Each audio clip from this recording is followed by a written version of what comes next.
ఈరోజు రాష్ట్ర వ్యాప్తంగా 2 సంవత్సరాల్లో మాయమాటలు చెప్పి అధికారంలోకి వచ్చిన కాంగ్రెస్ ప్రజలకిచ్చిన హామీలు మర్చిపోయి చేయలేమని తెలిసి ప్రతిపక్షాల మీద దాడి చేసేటువంటి కార్యక్రమం.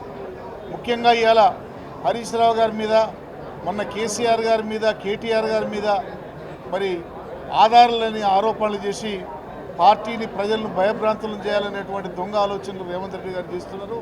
మీరు ఎన్ని చేసినా ఇదే ఫోన్ ట్యాపింగ్ విషయంలో సుప్రీంకోర్టు కొట్టేసి హైకోర్టులో పస లేకుండా పోయినాక మళ్ళా ఒకటి నిన్న మొన్న బొగ్గు కుంభకోణాన్ని ముందుకు తీసుకొస్తున్నారనే భయంతో ఇవాళ ముఖ్యమంత్రికి కానీ మంత్రులలో ఇవాళ ఒక అలజడి వచ్చి మళ్ళీ రేపు రాబోయేటువంటి రోజుల్లో గ్రామ పంచాయతీ ఎన్నికల్లో మరి వాళ్ళకు అనుకున్నట్టు స్థానాలు రాక రేపు మున్సిపల్ ఎన్నికల్లో కూడా రావనేటువంటి భయంతో ఏదో ఒక నెపాన్ని బీఆర్ఎస్ పార్టీ మీద, బీఆర్ఎస్ నాయకుల మీద పెట్టాలనేటువంటి ఆలోచన ఉంది. రాష్ట్ర వ్యాప్తంగా ఇవాళ ప్రజలందరూ కూడా తెలంగాణ సమాజం అంతా చూస్తుంది మీ అవినీతి భాగోతం అంతా.